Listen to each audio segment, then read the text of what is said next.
Howdo! Welcome to the Dremel Plunge Router attachment, model number 335.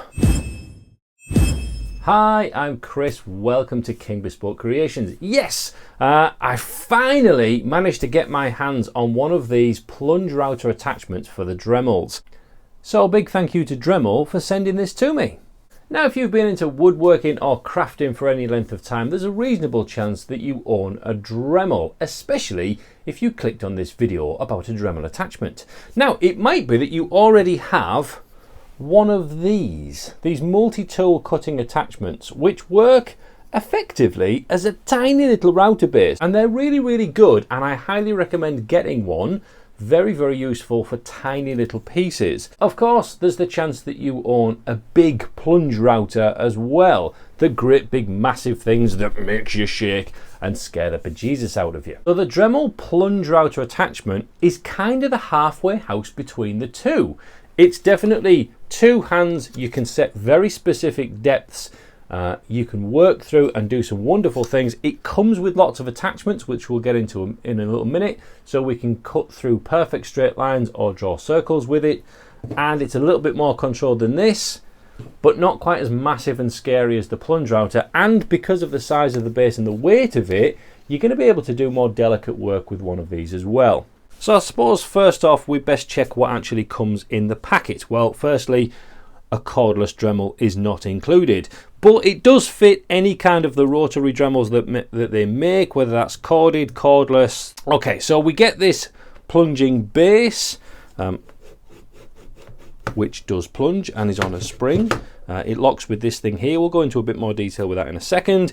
We get two big poles. Go through these holes that allow the straight line attachment to be on there, so we can run along and use that as the fence. And we also have this that goes in at both ends, and this is the circle cutting section.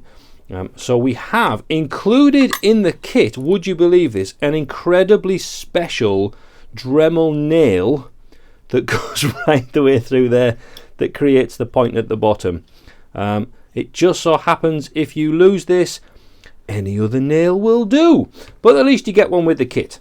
We also get obviously then the screwy in parts and the threaded sections for the screwy in parts to go into. We get another little spanner for attaching the bits, which can be done before or after your Dremel is attached. And we also get a big fat spanner for attaching the Dremel to the router base itself. We also have these little different sized collars that we can then go in and to create an exact copy inside. By running this along the edge, the router itself copies that outline perfectly. So if you're going to use jigs and things like that, that's going to work really well for those. So basically, we've got everything in here that you have with the big power router systems, but just on a smaller scale.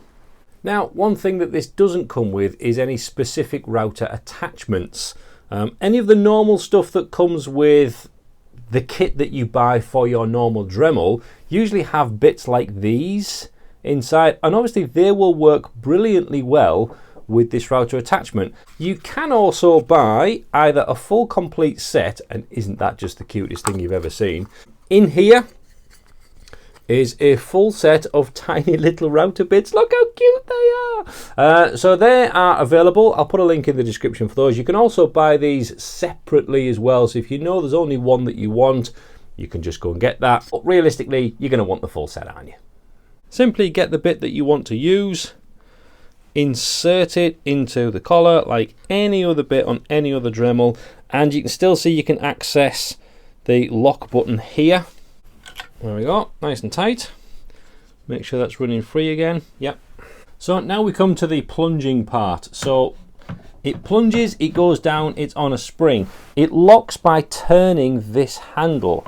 So once you set it to depth, we turn that through and it locks in place. I found if you use these spiral up cutters, you really need to clamp this down because this wants to dig into the wood. Pretty much every other bit, you just nip it up and it's fine and it works great. It's just those up cutters that want to pull the Dremel back down into the wood.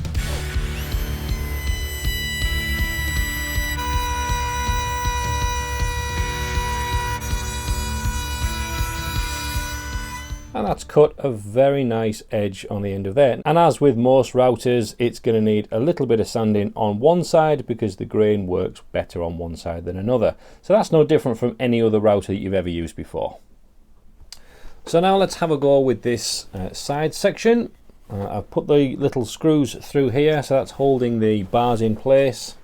And then the same thing, slotting through the two holes on this side, and then you can see they're going to poke through and attach with these two hooks on here, and again the little square threads go inside that section. Set that to whichever position you want on your board, and then tighten down these screws at the back so it's not going to move.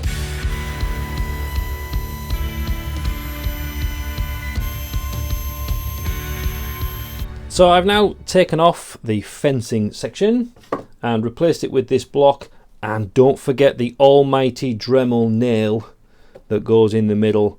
I'll just see if we can put a little arc to connect these two lines on here. I'm not measuring anything, let's just test to see if it works.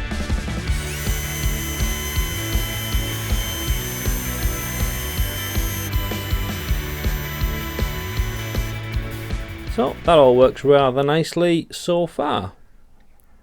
Now I might be taking the mick out of the Dremel nail, but it's actually genius, isn't it? Because tiny little pieces like that do get lost, and to know that you can just replace it with any nail that fits in the hole, well, that's a good thing, isn't it? Okay, so this is where we're going to get to precise depth measurement cuts. Now we have this ruler on here that starts at 0 at the top and works its way down, and you've got it in inches and millimeters. I basically never use any measuring section that's on any of my machines that go through. I much prefer to work with real life stuff and know exactly how far I'm cutting, not relying on someone else's measurements, however accurate these may be. What I find to be far more useful is this little gizmo on the back here. Okay, this is a threaded section that goes down to this stopping plate here. So as we push this down, you could see how that would get in the way and create a definitive depth stop. Now this button is a quick release for that, and the turning agents that we've got, we can put these locks in place, and you can see there's a little marker on the top here. So one full rotation of this section, once it's locked in place, will change the depth by about 1.5 millimeters. Now that's quite a useful thing to know. So what I want to do is I want to cut out my logo on this piece of wood that we've done. So I'm going to place this on here and just push this down until the bit just touches that work surface, and then I can tighten that up to lock that in place. So there we go, that's now perfectly flush with the top of the wood. All I'm going to do is drop that in place, and then I can turn this once anti-clockwise, or however much you fancy. So I've done one full turn there. I'm going to lock that in place. So now when I push down and this butts up against the stopper, I know I'm doing a 1.5 millimeter cut. Now, as with all routers, you want to do multiple passes to get deeper depths, and something like this that's quite a delicate tool, you definitely want to be doing that. If you try and take off 5 mil in one go, you're probably going to get yourself into trouble. So just that one rotation on here each time is going to give you a wonderful cut.